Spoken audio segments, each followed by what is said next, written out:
So one of the most common causes of chronic pain that our clients deal with on a day-to-day basis is actually how we sit at our desk. And unfortunately, most of us can't change the fact that we have to sit at a desk to get our work done, but we can change what our desk setup looks like. So we're going to walk through a few different ways you can do that without a huge expense to reduce some of that pain that you may be dealing with. So one of the first things that you're going to see is Brian's going to show you what a pretty common desk setup is right now. And the problem with that is when you're sitting at a desk with your laptop and your screen low, the way most of us do, especially right now, you're in a very forward hinged position from your head all the way down your entire spine.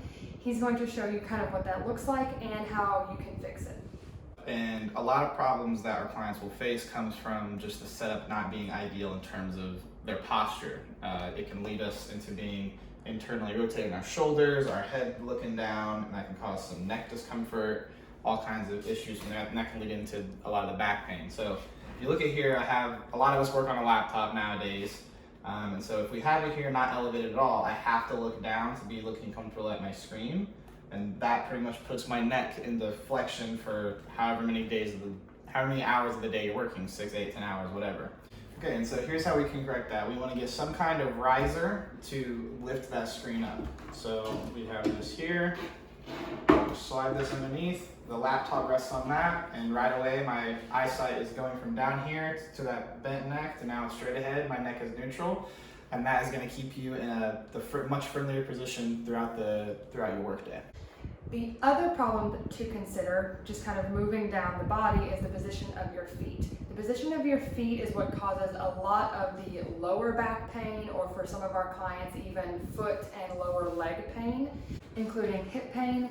So one way you can correct that is to lift up your feet a little bit so that we're not in that kind of tucked back position that many of us sit in. So Brian's going to demonstrate how to correct that and how that helps. Okay, so now we're working on our feet position to help with posture in our hips, knees, everything like that. So if you look at my feet right now, with my chair high enough so I have a good posture in my shoulders and neck, that leaves my feet not really stable on the ground, and that can lead to dumping your hips forward.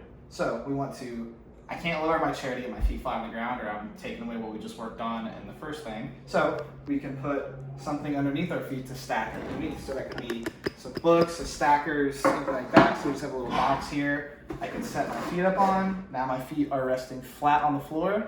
My position of my hips is going to be much better, and I still get to maintain that nice neutral neck and straight line of sight that we did up top in the first place. So all the things that we've talked about so far are essentially free options. You can raise up your laptop and put risers under your feet with books, boxes, or just things that you can find around your house. There are some extra things that you can do that are more of an expense and are kind of considered bonus options. So that's going to be the next thing we're going to look at if you want to go a little bit further with your desk posture. The first thing we're going to look at is how your shoulder position is affected by the setup that we've shown you thus far. Okay, so some of the bonus things that you can do, the first one sounds kind of obvious, but worth pointing out, is investing in a good chair. It doesn't have to be crazy expensive, just something that you are comfortable in sitting in all day, and also provides you good back support, maybe something to keep your neck comfortable as well.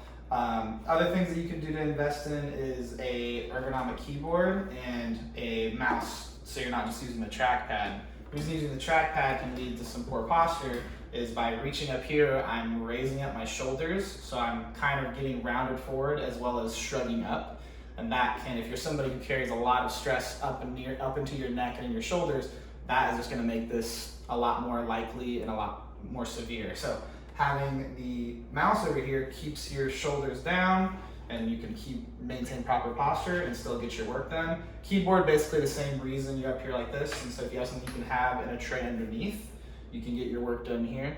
Even if you don't have something underneath like this, and you can just have the keyboard closer to you, you can still maintain much better posture than having to reach for the laptop now that we've elevated it. And you would have to do that if it was not for this external keyboard.